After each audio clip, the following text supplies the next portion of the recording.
Hola, muy buenas noches, bienvenidos a Entrevistas Canal 1, en el horario que siempre ocupa nuestro director en el programa Pregunta Yamit. Hoy nuestro invitado es el ministro de Transporte, Guillermo Reyes. Señor ministro, buenas noches, gracias por aceptar esta entrevista. Bueno, para mí es un placer, Gerardo, estar esta noche aquí en el programa. El señor ministro de Transporte acaba de terminar una reunión con miembros de la Aerocivil. Señor ministro, ¿qué es lo que pasa en Aerocivil y con quién estaba reunido usted? Bueno, hoy cumpliendo los compromisos que habíamos hecho el lunes con los funcionarios, con los sindicatos y con el país, comenzamos a las 7 de la mañana una jornada que vivimos en dos partes. La primera, nos reunimos con los 13 sectores de la aeronáutica civil, incluyendo cada una de las secretarías que maneja el tema de operatividad, vuelos, seguridad aérea. Hablamos con la jurídica, con contratación, con cada área.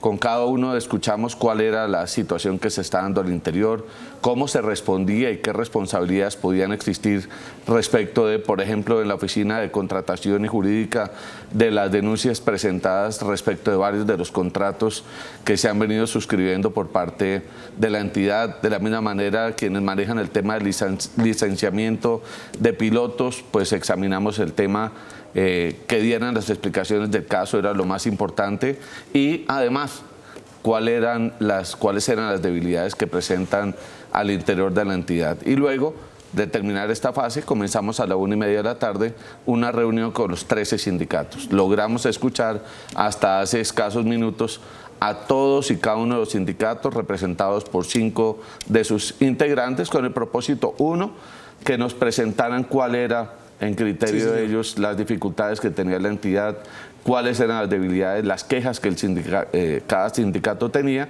y a partir de ellas el día de mañana estaremos sacando unas conclusiones, un plan de acción que le ofreceremos al país y que muy seguramente aquí vamos a poder anticipar algunas de ellas. Vayamos, señor ministro, a la primera jornada de la mañana. El tema de la contratación, vicios de corrupción en esa contratación, encontró, entiendo que se devuelven 10 años de hechos que han sido denunciados y que no han sido judicializados, ¿o sí? Lo primero, y quisiera complementarlo a la pregunta, es que logramos, a partir de una solicitud que formulé el sábado, apenas tuve conocimiento de las denuncias de la revista Semana, le solicité a la Procuradora General que nos integrara una comisión de procuradores que fueran a la entidad a revisar todos los procesos de contratación, de licenciamientos. En segundo lugar, el Contralor General muy diligentemente designó en cabeza del vicecontralor un grupo de contralores que desde el lunes han estado presentes en la entidad revisando todos los procesos de contratación, hallazgos, etcétera, hasta el día de hoy. Esta noche espero conversar con ellos para conocer cuáles son las conclusiones de estas primeras jornadas. Y lo mismo hemos hecho con la Fiscalía General de la Nación. ¿Cuáles son como algunas de las conclusiones? Primera gran preocupación, el tema contractual. Evidentemente, le podría anticipar lo siguiente. La revista Semana denuncia una serie de irregularidades y de advertencias respecto de contratos suscritos en los gobiernos anteriores, pero que siguen generando implicaciones para la entidad, donde hay focos de corrupción. Y cuando nos reunimos con el tema de contratación, yo pude evidenciar lo siguiente. Lo primero, unas falencias muy grandes en materia de contratación en la entidad. En supervisión y vigilancia, pues no hay suficiente personal, la capacitación es muy débil de los funcionarios, y cuando uno va a pedir qué están haciendo en materia de supervisión en temas como Aerocafé, en temas como los proyectos de vigilancia y seguridad, etcétera, pues encuentra uno que hay procesos que ni siquiera tienen informes. Miramos los temas de los aeropuertos de San Andrés, Providencia, Santa Marta, y pues la verdad que las respuestas fueron bastante preocupantes. Hay unos planes de acciones que vamos a hacer, pero ante todo pedimos todos los documentos de la contratación, y con el equipo del Ministerio y la Procuraduría vamos a determinar dónde están las irregularidades, y por supuesto son temas que tendremos que implementar una serie de medidas para fortalecer áreas que son sensibles. Sí, señor. Es decir, señor ministro, discúlpeme, lo que falta es fortaleza en esa fiscalización que debe hacer la propia aeronáutica para evitar que los corruptos pues tengan más licencia y más patente para sacar provecho de esa laxitud que de pronto por omisión o por no mala fe, sino por no preparación se da. Sí, no solo fortaleza, que significa capacitarlos en temas de contratación y de supervisión, sino también personales. Básicamente hoy son atendidos por contratistas externos, como encontramos los temas disciplinarios. La gran mayoría los adelantan abogados externos que no son de tiempo completo, y eso hace que haya un represamiento muy grande de procesos. Mire, en materia de contratación, muy preocupante que los hallazgos que ha generado la Contraloría General de la Nación están dados básicamente en temas de irregularidades en los procesos de contratación, en la estructuración de los procesos, en la ejecución de los contratos y, por supuesto, en las mismas pliegos que elabora la entidad. Y respecto de ellos, pues encontramos que los procesos que adelanta la entidad en materia de control a los mismos, sí, pues son muy lentos y aún no hay resultados de la gran mayoría de procesos. ¿Usted queda tranquilo con el acompañamiento que le dan los órganos de control más la Fiscalía, Procuraduría, Contraloría General de la República y Fiscalía General de la Nación? Pues yo le confieso que en esta ocasión sí, porque en el pasado los órganos de control iban a las entidades y uno no se enteraba de qué pasaba. Ahora la Contraloría, después de 3 días de haber adelantado gestiones, en la noche de hoy debe entregarme un informe preliminar de lo que han encontrado. La Procuraduría, sí, también. Tenemos prevista una reunión en la Procuraduría para entregarle todas las denuncias que los sindicatos habían venido haciendo contra funcionarios, contra contratistas, sí, respecto a irregularidades en muchas cosas de la entidad, y que se presentaban a la entidad, la mandaban a la Procuraduría, la devolvían, y hoy hay más de 808 noticias respecto a irregularidades, de las cuales casi todas están en etapa de indagación o de investigación, con muy pocas decisiones sancionatorias y todavía poco flujo en los mismos procesos. Y señor ministro de Transporte, ¿eso habla de un monto de cuánta plata, si se puede cuantificar, digamos, o en sobrecostos o en tajadas? El popular, ¿cómo voy yo? El CBY. Yo no pensaría que uno podría hablar ahora de sobrecostos. Lo que sí habla uno es que en algunos casos la contratación va dirigida a personas cercanas a quienes manejan la contratación.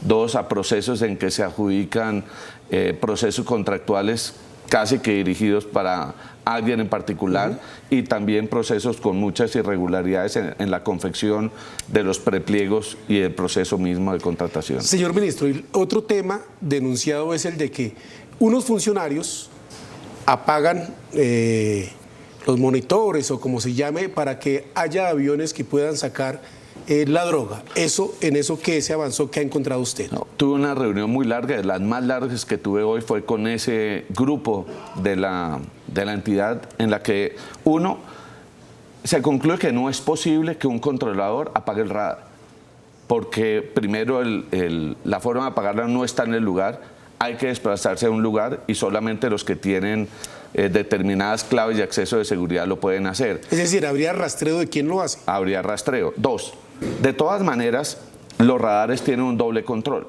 El control que hace la Aeronáutica Civil y el control que hace la Fuerza Aérea. Entonces, si un radar, por alguna manera, de la Aeronáutica no opera el radar que tiene la Fuerza Aérea en los puntos claves de frontera, sí, con lo cual, pues obviamente, siempre va a haber algún tipo de determinación si el haber dejado que se apagaran los radares fueron para beneficiar algún vuelo irregular. Pero por supuesto que lo estamos averiguando. Yo tengo una reunión prevista el día de mañana con la Fuerza Aérea para determinar en las fechas en que se han apagado los radares, qué ha habido de hechos y cómo se han podido constatar por parte de la Fuerza Aérea. Cruzar información para determinar si hay videos o algo de salida de vuelos irregulares, que hablamos de presuntos hechos de narcotráfico que se han denunciado en el pasado, y que el propósito ahora es poderle decir al país si existe o no existe evidencia de estos hechos. Señor, y el otro punto de denuncia, las licencias y las horas de vuelo, señor ministro, ¿qué encontró en estas reuniones de hoy? Pues le voy a decir una cosa, las denuncias que presenta la revista Semana son denuncias referidas a un periodo de tiempo, los años 2010, 2011, 2012. Respecto de eso se hicieron 180 investigaciones, de las cuales ya 13 tienen sanciones con penas privativas de la libertad de hasta 90 meses. Hay 103 investigaciones en curso todavía, 10 años después. Sí, señor. Imagínese. Eso demuestra la lentitud en los procesos. Pero estar en manos de la justicia penal y las sanciones deben estar entre 45 y 90 meses de sanción. Hay algunos que se han acogido a la sentencia anticipada ante la evidencia de los hechos. Pero después de 2012, particularmente en los últimos 4 años, se implementaron medidas de trazabilidad y medidas de vigilancia mucho más estrictas a la hora de la expedición de las licencias. Yo le pedí a la jurídica, le pedí a quienes manejan el tema que nos explicaran el proceso y brinda confianza. Sin embargo, vamos a establecer medidas para fortalecer aún más el proceso de licenciamiento. Señor ministro, de forma respetuosa le hago esa pregunta. ¿Usted es consciente de que algunos de los funcionarios con los que se reunió hoy pueden hacer parte de ese carrusel de uno de los puntos de la corrupción que está incrustada en la Aerocivil? Podría ser, pues no hay certeza. Hablamos de unos funcionarios que aparecen denunciados, dentro de los cuales se incluyen a jefes de oficinas o secretarios encargados de los procesos y en contratación. Pues lo que vamos a es a terminar de evaluar, y ahí es cuando vamos a tomar las medidas de si vamos a relevar, a quiénes vamos a relevar de los cargos, y por supuesto quedarán en manos de la justicia. Pero sí, definitivamente hay que decir que del 100% de una entidad de más de 3.000 funcionarios, apenas algo menos del 1% son personas que dan algún tipo de indicio de irregularidades. Ese va a ser el foco de atención. La entidad es una entidad segura que garantiza la operación aérea y que le ha demostrado al país que nos garantiza la operación, y por supuesto que quienes nos desplacemos en cualquier aeronave pues lo hagamos en condiciones seguras. Pero que hay hechos de corrupción, no nos vamos a tapar los ojos con la mano, los hay, y vamos a coadyuvar la tarea de los órganos de control con medidas de carácter administrativo y acelerar procesos de investigaciones que no están funcionando en el interior de la entidad. El señor ministro de Transporte, Guillermo Reyes, en la segunda parte de esta entrevista, porque vamos a comerciales, trataremos un punto fundamental, el tema del SOAT y qué está sucediendo con este seguro obligatorio que hay en Colombia. Vamos a comerciales. Regresamos a Entrevistas Canal 1 con el señor ministro de Transporte, Guillermo Reyes. Señor ministro, ¿qué es lo que está pasando con el SOAT? Bueno, este es un hecho que rodea a una póliza fundamental para enfrentar la siniestralidad y, por supuesto, para garantizar la vida de los conductores como de los transeúntes en cualquier tipo de siniestro vial. El tema del SOAT es algo que viene del pasado, de los gobiernos anteriores. Nosotros encontramos con 3 grandes problemáticas en torno del SOAT, y es a ello que nos hemos dirigido ahora. 1, el fraude en la expedición de las pólizas. 2, la evasión tan grande de más del 65% de los poseedores o propietarios de motocicletas no tienen SOAT, no lo tienen. No es que lo tengan y no lo volvieron a sacar, sino que no lo tienen, y eso pues obviamente ha desfinanciado el sistema y ha llevado a que las aseguradoras se encuentren en una situación económica muy complicada, por cuanto desfinanciado el SOAT pues están asumiendo pérdidas que ellos no han querido y no pretenden asumir, y buscan del Estado alguna compensación o ayuda como garantía a recuperar esos recursos. Y lo tercero, que había un problema muy grave que tiene que ver con hechos de tipo penal en cuanto al cobro de las pólizas del seguro de SOAT. ¿Por qué? Porque las tarifas del SOAT son hasta 3 veces cualquier tarifa que en una IPS se cobra a quien acude a los servicios de la IPS. ¿Qué significa eso? Eso significa que el marco tarifario que se tiene del SOAT es mucho más beneficioso a la hora de llevar una persona a una IPS. Una entidad médica gana más plata por un accidentado en un hecho vehicular que por una enfermedad normal. Exactamente, y lo decía la semana pasada los congresistas que citaron a un debate sobre el tema del SOAT, lo decía la ministra de Salud. El gran problema es que tenemos varios años en los cuales ese marco tarifario de la salud no ha sido actualizado. Entonces, cualquier tipo de siniestro que ocurre en una IPS siempre es preferible ser atendido por SOAT y se cobra el tope. Y se tienen establecidos 10 departamentos del país donde más se incurren los fraudes al SOAT, y las IPS, que han vuelto un negocio el cobro del SOAT. Caldo de cultivo para corrupción. Que además se suman al tema de las ambulancias, que con algunos que se prestan para este foco de corrupción y de delitos, pues llevan a las IPS, a las mismas, a las personas para que hagan efectiva una póliza. Señor ministro, yo duré prácticamente 2 meses intentando comprar el SOAT para mi vehículo. ¿Qué es lo que está pasando con ese que no se puede comprar? ¿Qué es lo que pasa? Bueno, esa es una realidad. Eso no, yo no voy a decirle acá que están expidiendo normalmente las pólizas. Yo tengo unas cifras obtenidas del RUNT, que es la que nos da la información precisa de todos los temas relacionados con el sector de transporte. Y mire, entre 2021 y 2022, las pólizas expedidas en julio de 2021, 824.000. En julio de 2022, 827.000. En octubre de 2021, 803.000. En 2022, 762. Pero en noviembre, 804.000 en 2021, 671.000 en 2022. Pero el incremento en número de motocicletas y automóviles fue muy grande, lo cual significa que sí están dejando de expedir las pólizas al ritmo que se venían expediendo en el pasado. Entonces, sí, las aseguradoras han expresado un descontento con cómo está funcionando el SOAT, la situación en que están por el no pago de las pólizas. Por la intermediación, además. Por la intermediación. Y eso, pues, obviamente ha llevado a que busquemos mecanismos, que estamos trabajando con un proyecto de ley para resolver el problema, pasarlo al sector público y que sea una entidad como la ADRES la que pudiera expedir las pólizas y venderla a través del RUNT. ¿Y cómo es eso que usted dijo que mucha gente interpretó que es que yo no tengo SOAT y entonces no me pueden multar? Bueno, el tener el SOAT es una obligación legal y yo mal puedo decirle a la gente que no tenga el SOAT en su poder.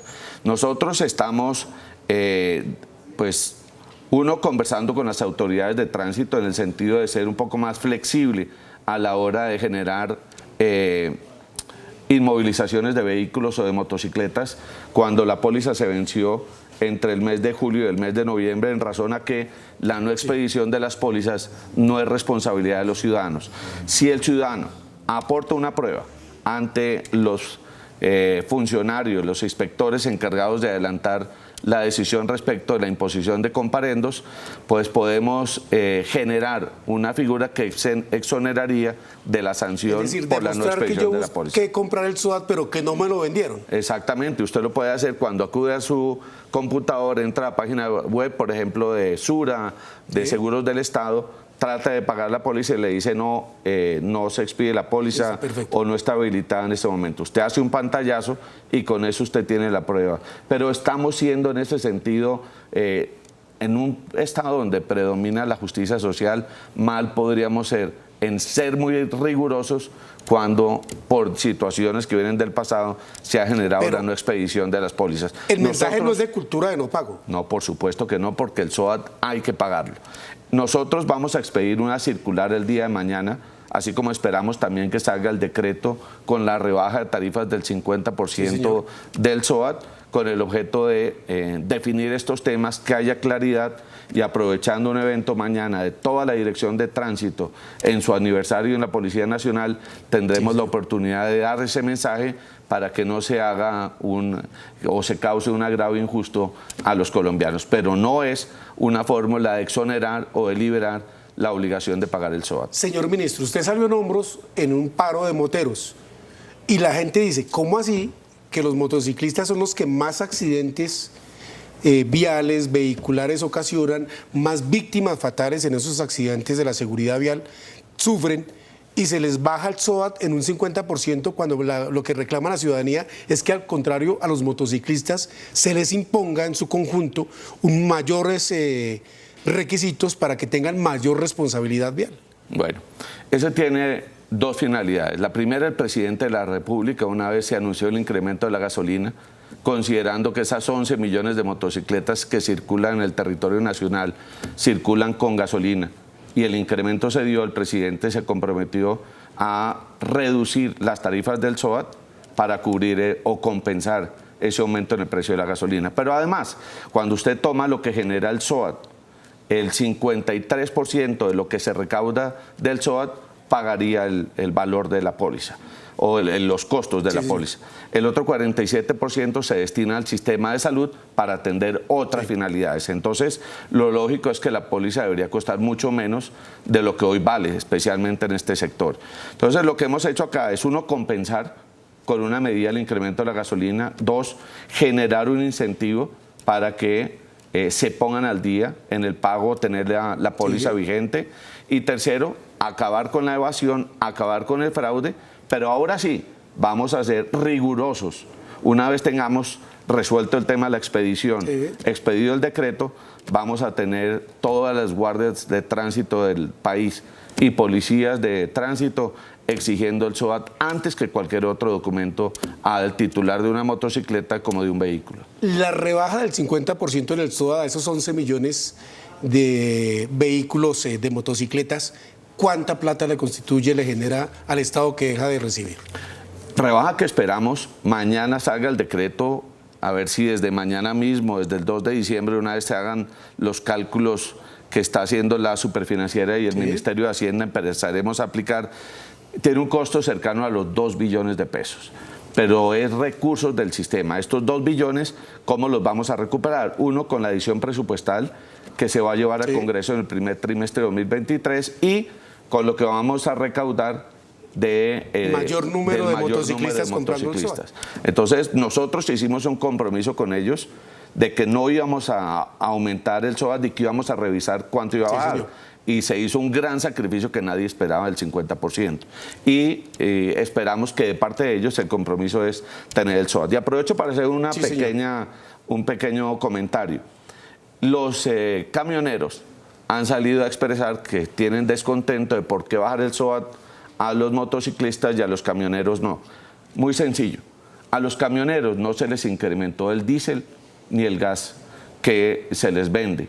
A los motociclistas se les incrementó la gasolina. Porque no hay motos que funcionen con gas ni con diésel. Exactamente. Entonces, a unos se les compensó dejando hasta julio del próximo año congeladas las tarifas y a los motociclistas se les compensa con la rebaja. Pero por supuesto, aquí es como dicen, vamos a dar garrote a que no tengan el SOAT como una fórmula también de exigir el tenerlas al día. Y hablando de los transportadores de carga, señor ministro, cambiemos de tema brevemente porque ya nos quedan pocos minutos en estas entrevistas del Canal 1. ¿Cómo ha afectado el invierno el transporte de carga y la movilización de mercancía por el país? Terriblemente. Tenemos serios problemas en algunas vías del país, especialmente en las zonas que vienen las vías que vienen del puerto de Buenaventura hacia Cali, hacia el centro del país. Tenemos pues no solo que se generan daños, afectaciones en la vía, sino también hay bloqueos que generan las comunidades que sienten que no solucionarlo rápidamente, la forma de tener presencia del Estado es haciendo paros, entonces generamos afectaciones a la movilidad por las condiciones invernales y generamos también bloqueos como una forma de reaccionar de la comunidad. Tenemos afectaciones a lo largo del territorio nacional, pero nos mantenemos con una reacción muy rápida del Invías y de la ANI a través de las concesiones para acudir en los momentos que se produzcan deslizamientos, derrumbes, para generar soluciones bien en la misma vía o habilitando casi en todos los lugares hay vías alternas, de manera que la carga no se afecte, y hemos buscado también que la aviación sirva como un instrumento para poder sacar la carga de lugares donde hay bloqueos generados por el tema invernal. Señor ministro, y me contaron que el gobierno nacional está pensando en una valorización regional o nacional para adelantar proyectos de infraestructura porque no hay plata, por ejemplo, para el Regiotrans. ¿Eso es cierto? Parcialmente cierto. La parte final es la que no es cierta. No lo estamos pensando porque no haya plata. Estamos pensando porque es un instrumento que habilita la ley y es el cobro de valorización por los beneficios que generan nuestras vías 4G, la 5G. ¿Y a quienes genera valorización? Por supuesto, a quienes tienen terrenos aledaños a esas grandes obras que estamos haciendo, bien obras viales de estas autopistas, pero también cuando hacemos obras como la que se planea del Canal del Dique, los territorios aledaños van a tener que pagar valorización. ¿Cómo? Estamos sacando las medidas administrativas en desarrollo de la ley para dejar sentado el marco de cómo se va a cobrar la valorización, y no se le va a cobrar a todo el mundo, a las poblaciones más afectadas económicamente o más sensibles, los excluidos, aquellos de condiciones económicas o estratos bajos, no se les cobrará, se cobrará en razón a los valores de los predios y a partir de ellos se determinará la valorización. Eso nos va a permitir financiar las obras, pero también podría llegar a bajar las tarifas de los peajes y en algunos casos hasta que pudiéramos eliminar peajes. El señor ministro de Transporte, Guillermo Reyes, muchas gracias por aceptar esta entrevista en Entrevistas Canal 1.